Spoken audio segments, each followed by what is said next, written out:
जैसा जैसा मैं एक बेबस और मजबूर शख्स हूँ, मुझे बचा लीजिए जैसा। सर सर मैं इस मुल्क का एक मुअज़्ज़ज़ शहरी हूँ। मैंने कोई ऐसा काम नहीं किया जिसकी मुझे सजा दी जा रही है। मैं ज़हनी बीमार नहीं हूँ सर, मैं एक पढ़ा लिखा और बैरून मुल्क से आला तालीम याफ्ता हूँ, लेकिन मुझे ज़हनी मरीज करार देकर एक ऐसी जगह दाखिल करा दिया गया जहाँ रहकर मैं बाकी ज़हनी मरीज बन जाऊंगा। मैं अपना केस आपके रूबरू पेश करना चाहता हूँ सर। मैं अपने दिल की बात आपके सामने रखना चाहता हूँ। अगर मैं वाकई कसूरवार हूँ सर, तो मुझे जेल भेज दीजिए जैसा, मुझे जेल भेज दीजिए। लेकिन मैं उस जगह दोबारा नहीं जाना चाहता जहां से भाग कर आया हूं। मुझे उम्मीद है सर, आप मेरे साथ होने वाली नाइंसाफी का नोटिस लेंगे। मुझे इंसाफ दे दे जैसा। मैं हूं मूसा हैदर और आप देख रहे हैं गुनहगार कौन। अपना केस लेकर अदालत के कटहरे में आने वाला यह शख्स कौन है?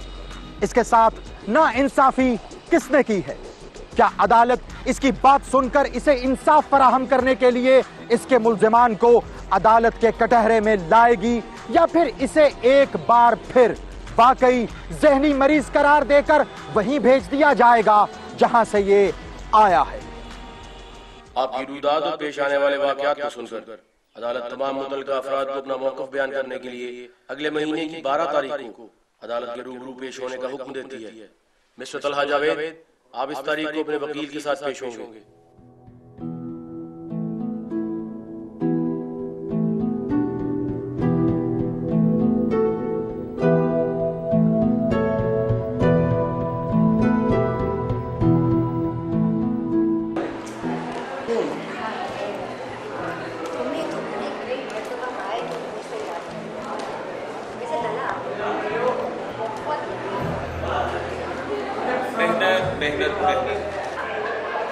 अपने वालिद से यही सीखा मैंने।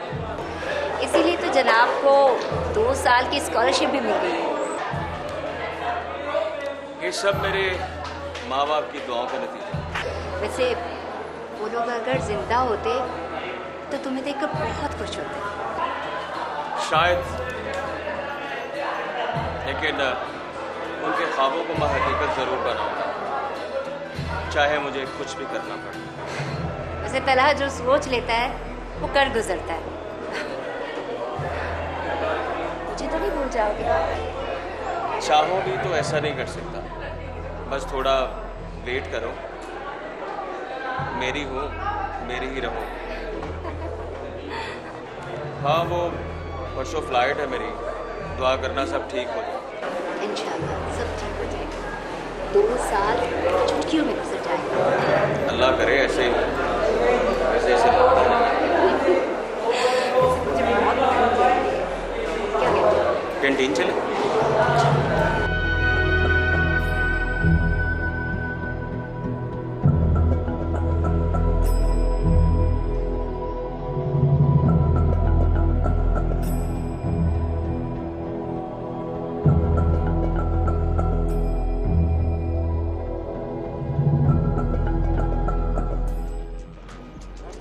दो साल बैरून मुल्क स्कॉलरशिप मुकम्मल करने के बाद तलहा ने वतन वापस आकर मुलाजमत करने के बजाय अपने वालिद की बंद फैक्ट्री को दोबारा स्टार्ट करने का फैसला किया, क्योंकि यही उसके वालिद का ख्वाब भी था। लेकिन अब देखना यह है कि क्या वो अपने वालिद के ख्वाब को हकीकत का रूप दे सकेगा? क्या वो अपनी तमाम सलाहियतों और आला तालीम की बदौलत अपने वालिद के कारोबार को मजीद वुसअत देने में कामयाब हो सकेगा?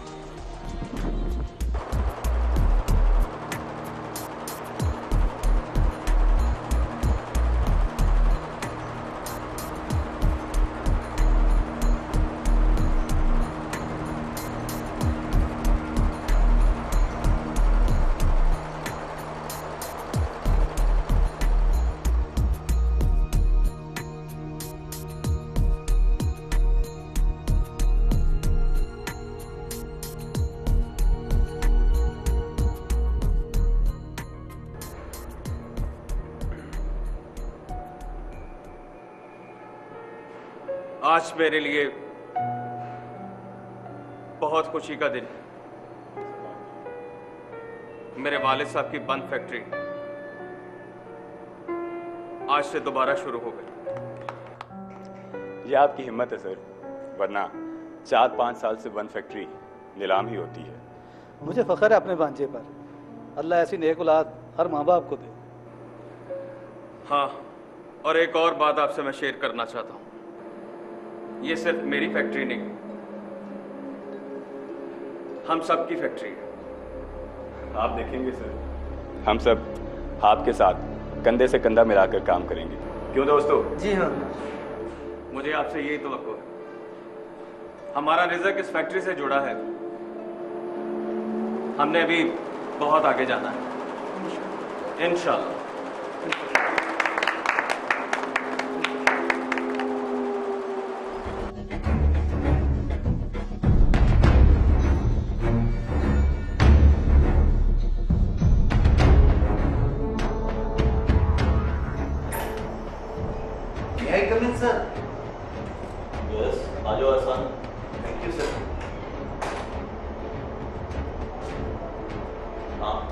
सर वो बंदा नोटिस लेकर आया है अदालत से।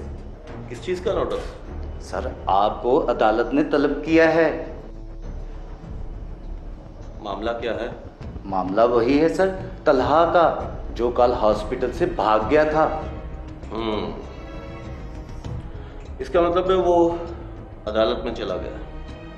खैर, तुम उससे नोटिस वसूल कर लो। सर मैं कैसे नोटिस वसूल कर सकता हूँ?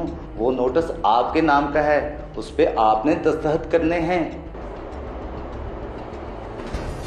ठीक, उसे 5 मिनट के बाद अंदर भेज दो।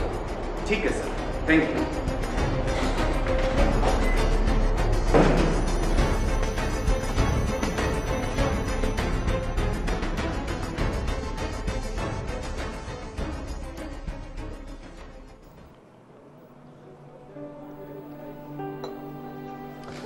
तला बेटा, तुम्हें तरक्की करते देख के दिल खुश हो गया मेरा।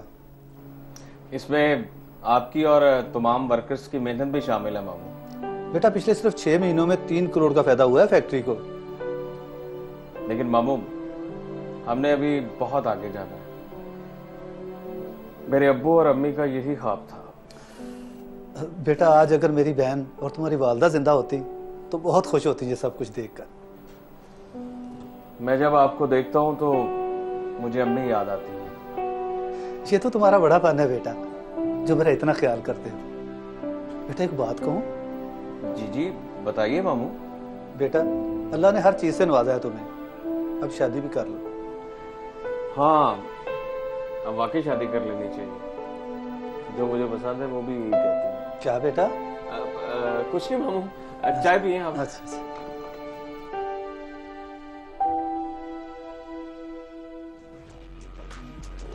तलहा किसे पसंद करता है?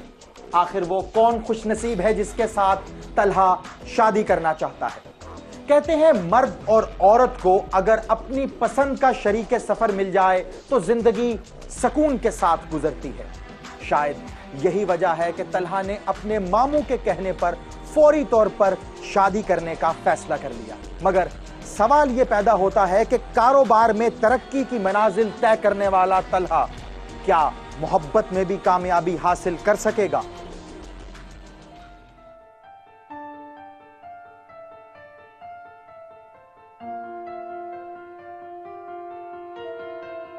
मुबारक हो अफजल साहब, आखिर तलहा साहब ने आपके कहने पर शादी कर ली। बड़ा ही ताबेदार बच्चा है, आखिर मेरी बहन का बेटा है।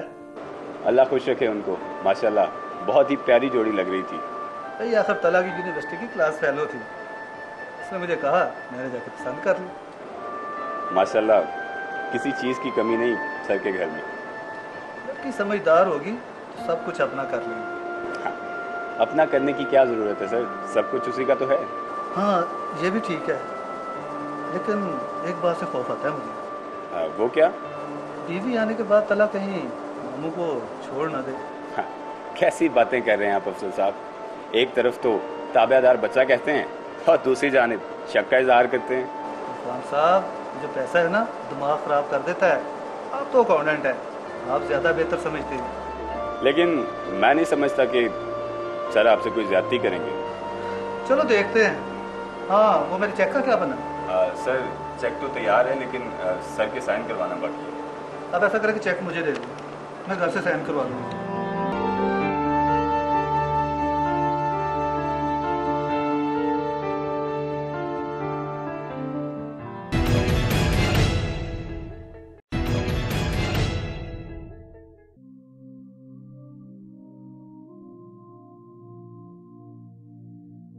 हाँ गुलफाम, वो जो नए ऑर्डर मिले थे उसकी एडवांस पेमेंट आ गई अकाउंट में या नहीं?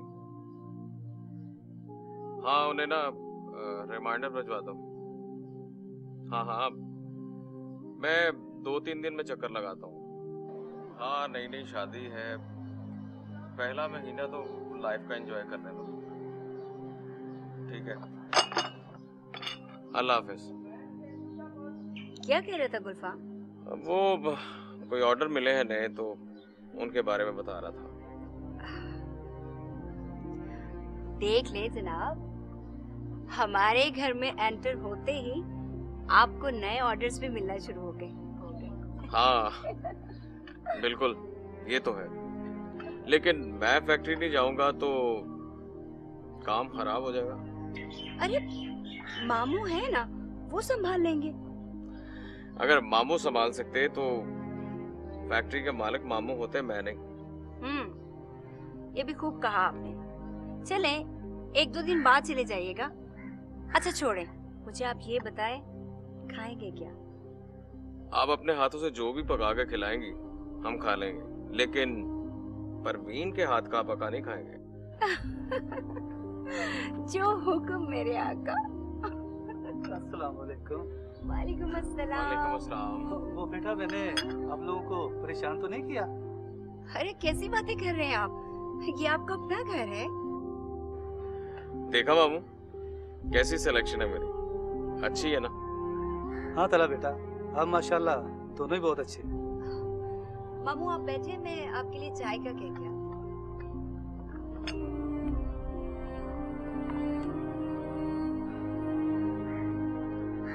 वो तला बेटा, मुझे 50,000 रुपए चाहिए थे। वो फॉर्म से मैंने चेक तो बनवा लिया था, लेकिन उस पे आपके साइन होना बाकी है। पैसा कौन सा मसला है बाप, दिखाएं।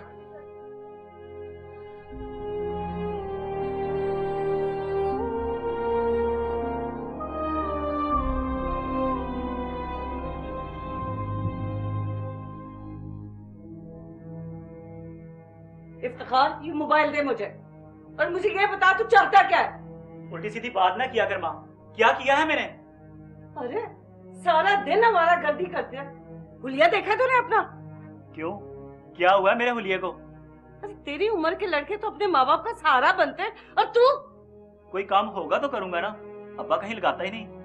ना तू पढ़ता है ना लिखता है। तला को देखा है, तेरी फूफो का बेटा है जो, कहाँ है वो आज?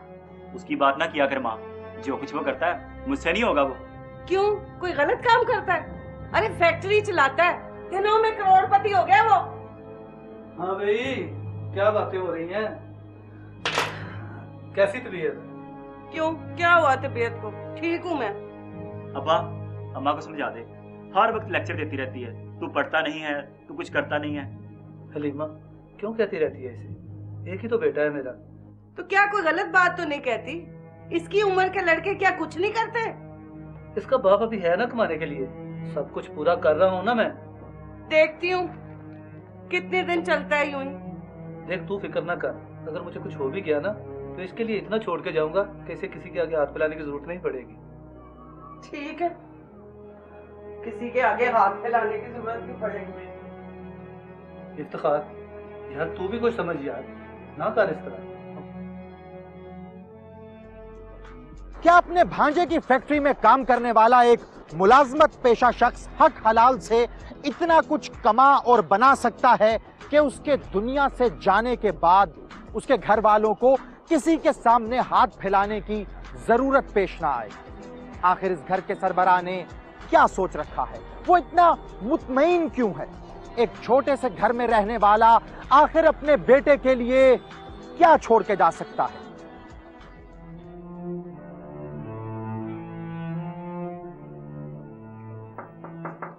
आई कम इन सर? जी जी आइए।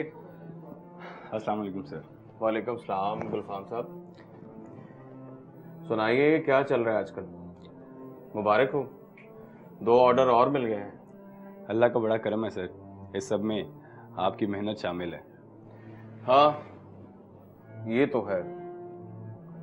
अब्बू की ख्वाहिश थी कि उनका बेटा फैक्ट्री संभाले, सो मैंने संभाल ली। मियाँ साहब अगर आज जिंदा होते तो बहुत खुश होते सर। हाँ वो चाहे हम में नहीं है, लेकिन उनकी रूह जरूर खुश होती होगी अपने बेटे की तरक्की देखकर। बिल्कुल सर, ऐसा ही है। सर एक बात करनी थी आपसे। हाँ हाँ बोलो।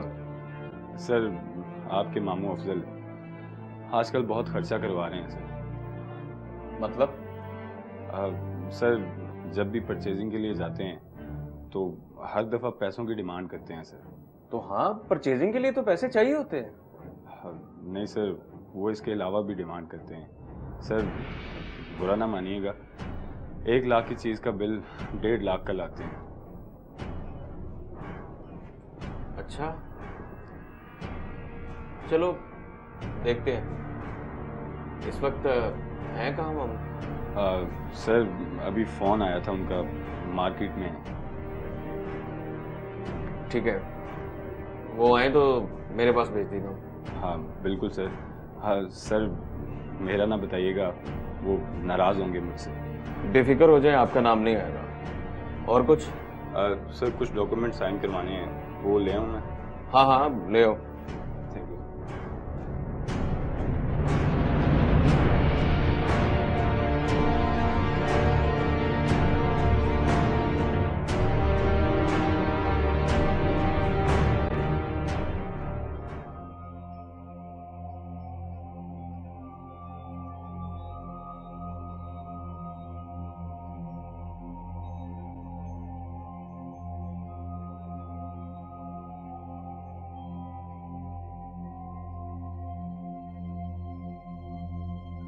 अच्छा ज्यादा बदतमीजी करने की जरूरत नहीं है। मेरा पता है ना फिर।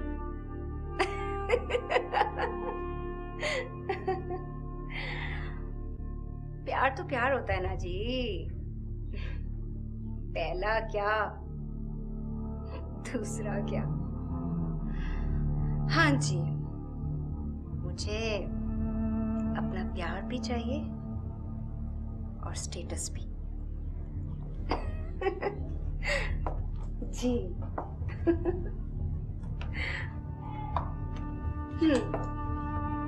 खामोश क्यों हो गए? सांप सो गया क्या? अच्छा मैं समझी मेरी कोई बात बुरी लगी है। अच्छा सुनो, मुझे किसी दिन हथकड़ी तो लगवाओ।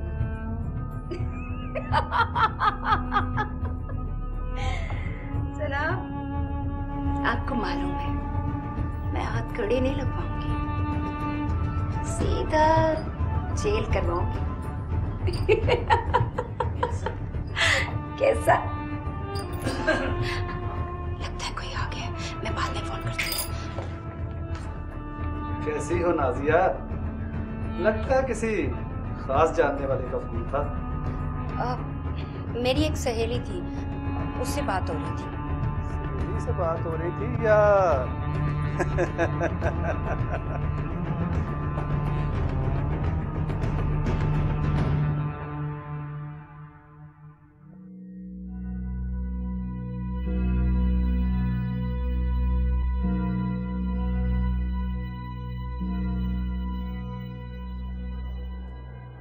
ये ले जी आपकी गर्मा गर्म चाय। आज बहुत देर लगा दी आपने। आज बड़ा मसरूफ दिन गुजरा। किसी को मैंने शर्मिंदा किया और किसी ने मुझे। खुल के बात करो ना, क्या हुआ? तला की बीवी है ना, माशाल्लाह बड़ी दोस्तियां हैं उसकी, उसको शर्मिंदा किया। लो, इसमें शर्मिंदा करने की क्या बात है? बस कोई तो वजह थी ना, लग जाएगा पता थोड़ी देर से बाद। और तुम्हें किसने शर्मिंदा किया और किस बात पे? जब 2 नंबरी करूंगा तो शर्मिंदा तो होना पड़ेगा ना। वैसे कौन सी 2 नंबरी कर लिया आपने? फैक्ट्री के लिए परचेजिंग करता हूँ, वो कुछ ना कुछ तो करना ही पड़ता है ना अपने फायदे के लिए। अच्छा, समझ गई। तला ने पकड़ लिया होगा, वैसे भी बहुत होशियार आदमी। बिल्कुल ठीक पहुंची हो तुम। उसने बुलाकर मुझे शर्मिंदा किया, लेकिन मैं भी बहुत ढीठ हूँ। बाज तो आओगे नहीं, हमेशा जलीलो ख्वार होते रहोगे उसके हाथों, ऐसा ही है ना? ना ना ना, ऐसा कभी सोचना भी ना। उसकी माँ का भाई हूँ मैं, प्यार की मार मारूंगा उसे। ज्यादा के चक्कर में थोड़ी से भी ना जाना। ऐसा कुछ नहीं होगा। मैंने क्या करना है मैंने सोच लिया है, बल्कि मैंने भी क्या करना है किसी और ने ही करना है।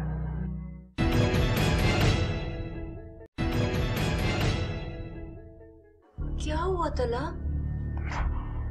आज ऑफिस में क्या खाया था? कुछ नहीं खाया, सर में बहुत दर्द हो रहा है, लगता है डिप्रेशन हो गया। ऐसे लगता है जैसे सर फट जाएगा। मैं डॉक्टर को बुलवाऊं? हॉस्पिटल ले चलूं आपको? कब तक ऐसे पड़े रहेंगे आप? नहीं, किसी को बुलाने की जरूरत नहीं, थोड़ी देर में ठीक हो जाऊंगा। अच्छा, इस तरह तो तबीयत ज्यादा खराब हो सकती है आपकी। कुछ नहीं पता, बस थोड़ी देर आराम करूंगा तो ठीक हो जाऊंगा। लाइट ऑफ कर दो।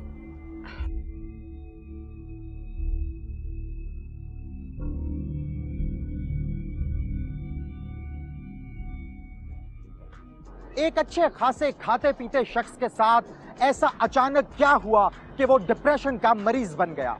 कहीं ऐसा तो नहीं कि तलहा को अपने मामू की हरकतों का पता चल गया और वो शौक में आ गया? क्योंकि एक ऐसा रिश्ता जिसे वो अपनी मां का रूप समझता था, जिसे देखकर उसे सुकून मिलता था, उसी मामू ने अपने भांजे के माल पर हाथ साफ करना शुरू कर दिया। मगर ऐसा हुआ क्यों?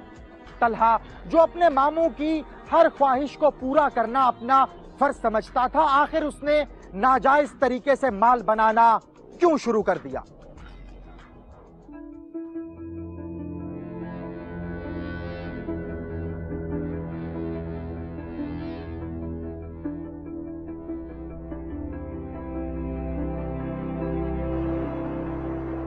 जी गुलफाम साहब, वो आपसे पैसे कहे थे ना, आपने चेक दिया ना पैसे दिए। यार पेमेंट करनी है, परचेजिंग रुकी हुई है। क्या? अच्छा, आप इधर मेरे ऑफिस में आए? हाँ, इधर आए, इधर आए, इधर बात कर।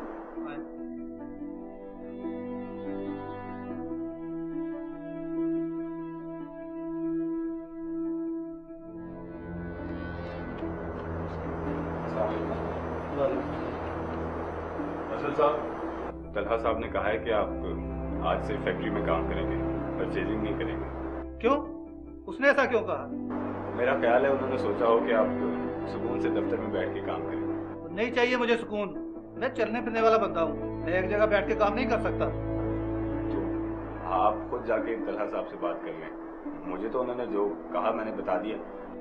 ठीक है, आता है तो मुझसे बात करता हूँ, वरना मैं ये फैक्ट्री छोड़ दूंगा। देखिए अफजल साहब, जितना ख्याल आपका तलहा साहब रखते हैं इतना और कोई नहीं रख सकता। बड़े लोग हैं मेरा ख्याल करने वाले, तुम्हें इस चीज की फिक्र क्यों लगी हुई है? आप तो खामखा मुझ पर नाराज हो रहे हैं, इसमें मेरा क्या कसूर है भला? अपना मुंह बंद रखो, मुझे सारा पता है तुम्हारा। चलो निकलो यहाँ से।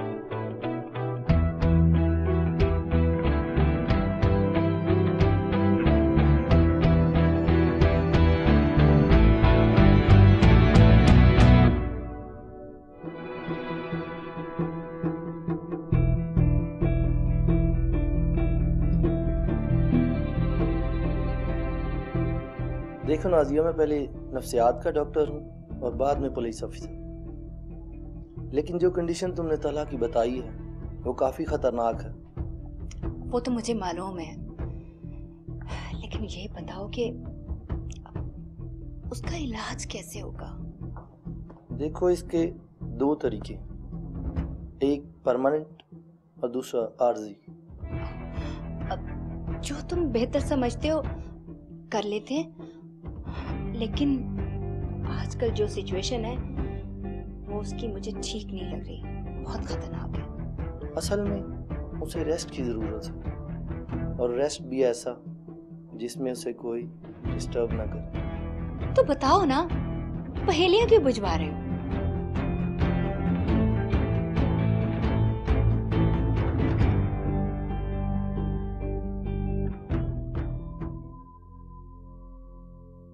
बेटा बाहर उलता रहता है और बाप घर में वेला बैठा रहता है। क्या जिंदगी है हमारी।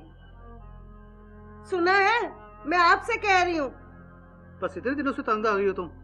मुझे तो इस जिंदगी में कोई रंग नजर नहीं आ रहा। तुम्हें कौन सा रंग चाहिए? हर चीज तो मौजूद है घर में। सच्ची बात है, मुझे तो आपका फैक्ट्री छोड़ना अच्छा नहीं लगा। बंदे को कोई फैसला सोच समझ के भी करना चाहिए। तो तुम क्या समझती हो, मैंने बगैर सोचे समझे फैसला किया है? और नहीं तो क्या, घर में 4 पैसे आ रहे थे, वो भी आने बंद हो गए। सही बात है, मेरा अब गुजारा नहीं है तुम्हारे साथ। कुछ दिन सब्र कर लो, सब ठीक हो जाएगा। मैं तो सोच रही हूँ अपने बेटे को लेके ना अपने भाई के घर चली जाऊँ, कम से कम 2 वक्त की रोटी तो खिला देगा। बड़ा अफसोस हुआ ये सुनकर। तो मैं तुम्हारे लिए क्या सोच रहा हूँ, तुम मेरे लिए क्या सोच रही है? मुझे मर्दों के घर रहने से चिढ़ है, पता है आपको। मैंने नौकरी छोड़ी है, दोस्त यार नहीं छोड़े, चला जाता हूँ उनके पास।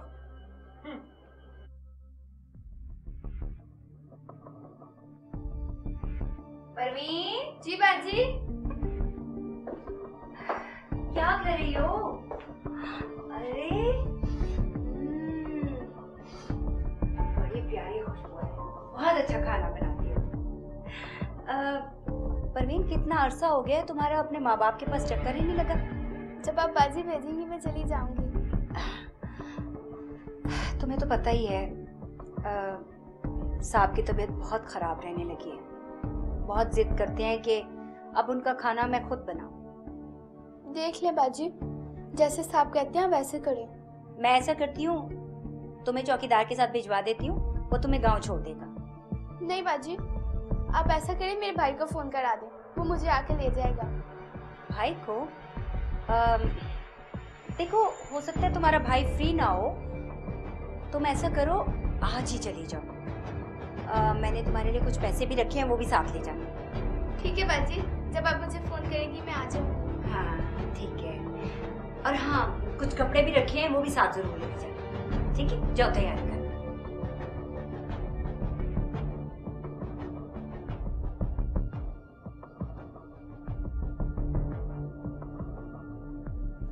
क्या एक बीवी मुलाजिमा को फारिग करने के बाद अपने शौहर की तबीयत के पेश नजर उसकी खिदमत करना चाहती थी?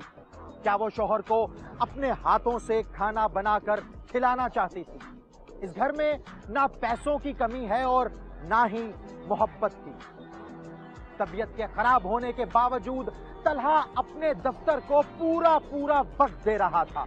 उसका कारोबार दिन रात तरक्की कर रहा था, मगर फिर भी ना जाने क्यों उसे लगता था कि वो इस घर में एक मेहमान है। हेलो, हाँ ठीक हूँ, किचन में हूँ, खाना बना रही हूँ। पता है, मुलाजिमा को मैंने गांव भेज दिया है। हाँ, अपने कमरे में सो रहे हैं। हाँ, खिला रही हूँ बाबा, दवाई खिला रही हूँ। क्या? एक हफ्ता हो गया डार्लिंग। कभी उल्टी सीधी हरकतें करने लगते हैं तो कभी ठीक हो जाते हैं। वैसे बात तो बताए, कब तक कंट्रोल में आ जाएगी इनकी यार? क्या 1 वीक और लगेगा? ओह माय गॉड, तो थक सी गई हूं उसकी ये हालत देख देख। हाँ ठीक है, अच्छा 2 मिनट रुको, होल्ड पे रहो, मैं भी बात करती हूँ।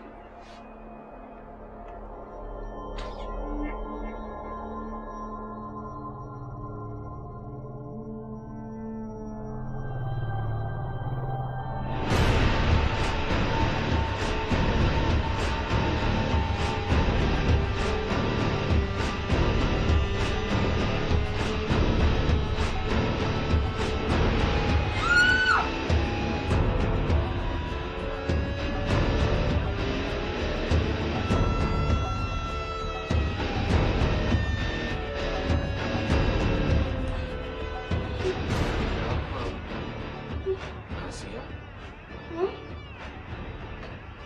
तुम्हें खौफ आ रहा है मुझसे? वो अचानक देखा तो मैं डर गई। नाज़िया, मैं आज खाना नहीं खाऊंगा। क्या?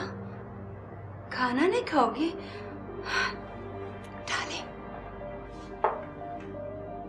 मैंने आपके लिए खाना अपने हाथों से बनाया है।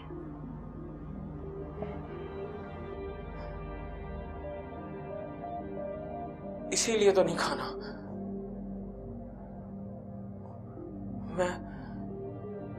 मैं जब भी तुम्हारे हाथ का पका खाता हूं, लगता है अंदर से कोई काट रहा है। पागल हो गए हो तुम? मैं पागल हो गया हूं या मुझे किसी ने पागल बना दिया है? तला,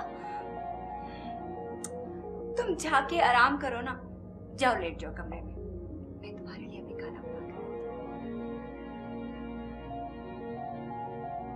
क्या हो गया तला तुम्हें? क्या देख रहे हो इस तरह मुझे? कुछ नहीं।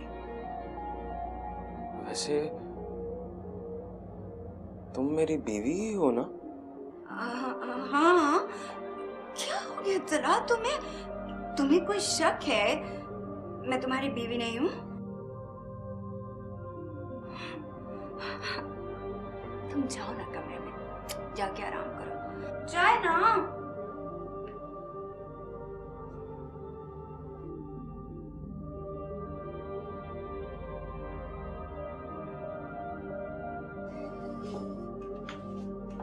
हेलो, कहाँ चले गए थे आप?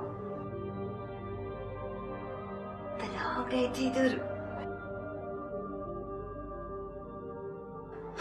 तो फिर सुन ही लिया होगा आपने जो वो कह रहे थे। मेरा तो ख्याल है अब हमें और इंतजार नहीं करना चाहिए, जितना जल्दी हो सके इन्हें हॉस्पिटल में दाखिल करा दें।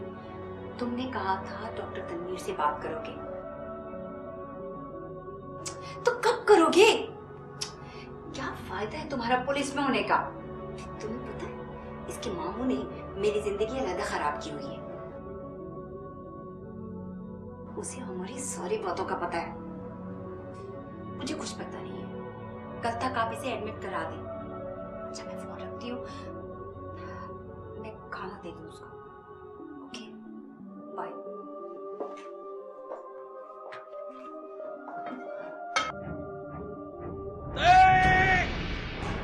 नहीं, तुम मेरे साथ अच्छा नहीं कर रहे। मेरी ये हालत तुम लोगों ने की है, मुझे पागल तुम लोगों ने बना दिया है। मैं एक एक को बता दूंगा। मेरे पास फॉरेन डिग्री है, मैं स्कॉलरशिप से बाहर से पढ़ के आया हूँ, मैं जाहिल नहीं हूँ, सब कुछ समझ जाओ। मैं पागल नहीं हूँ, मैं पागल नहीं हूँ, मैं पागल नहीं हूँ, मैं पागल नहीं हूँ, मैं पागल नहीं हूँ।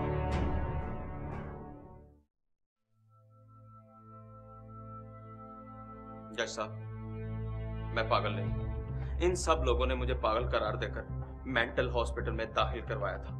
ये लोग जो सामने खड़े हैं, ये सब लोग मेरी दौलत पर कब्जा करना चाहते हैं। मेरी बीवी ने मेरे मामू के साथ मिलकर ये प्लान बनाया था।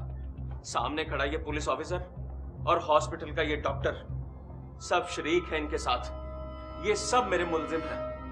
इन्होंने मुझे स्लो पॉइजन देकर दुनिया से रुखसत करने का प्रोग्राम बनाया, लेकिन जिसे अल्लाह बचाए उसे कौन मार सकता है। इन्होंने मुझे मारने की साजिश से मायूस होकर पागल करार देकर एक ऐसी जगह धकेल दिया जहां जाने के बाद इन सब के लिए मेरी दौलत और जायदाद पर कब्जा करना मुमकिन हो जाता।